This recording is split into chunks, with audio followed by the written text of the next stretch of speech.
This is Chief Warrant Officer 4 Vic Pinion, U.S. Navy retired, telling some stories of my naval career. This one is a continuation of my tour of duty aboard the USS John F. Kennedy CV67 in 1983 and 84. We were deployed on a 7.5-month deployment, and we went off of Cuba and went off Grenada, and then we had proceeded on down and had a port call at Rio de Janeiro, Brazil. Now we continued on with our deployment.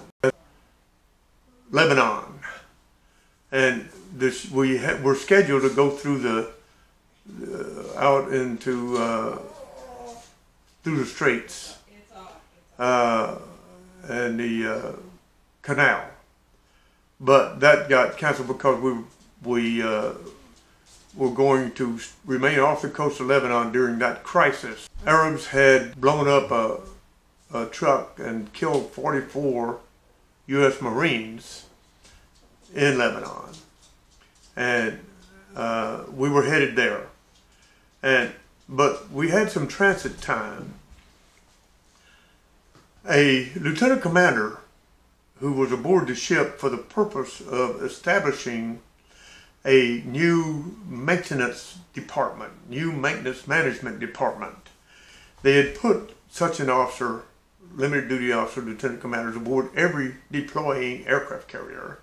And they were all tasked with that responsibility to form a new department, the maintenance management department, because of the multitude of maintenance management problems that just the whole Navy was experiencing.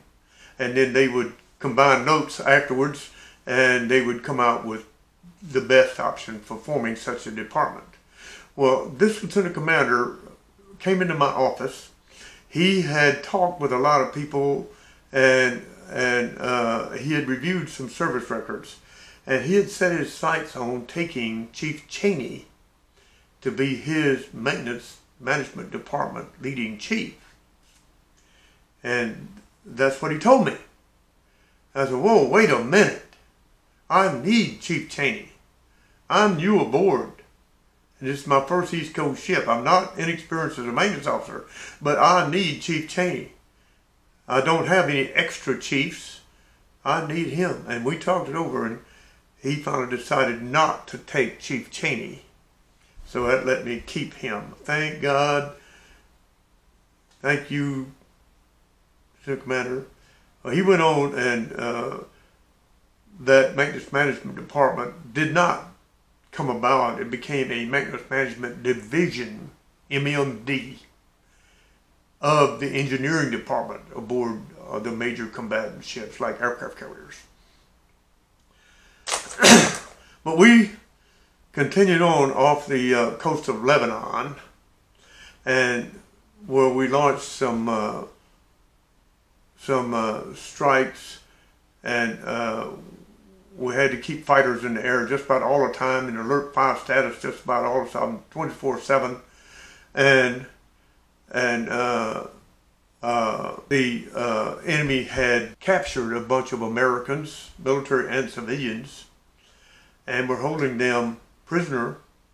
And we launched a big rescue mission for the purpose of rescuing them. And I believe that's told in the about that particular mission is told in the book Super Carrier, which is on the market.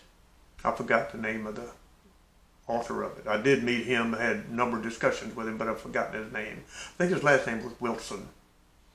But I invite you to read about that from the journalist perspective. There was a whole lot more that he either didn't know, didn't learn, or chose not to put in his book, whatever. In any case, but he did pick out several of the men from V2 Division. He picked the scroungiest, dirtiest men he could find, and he highlighted them. It turned out that each one of them, except for the bow catapult chief, but those junior enlisted men like E3s, were both discharged as unsatisfactory for different reasons later after we returned to the States. But those are the characters that he chose to highlight as like being prime examples of the standard sailor. Well, let me tell you, they were not.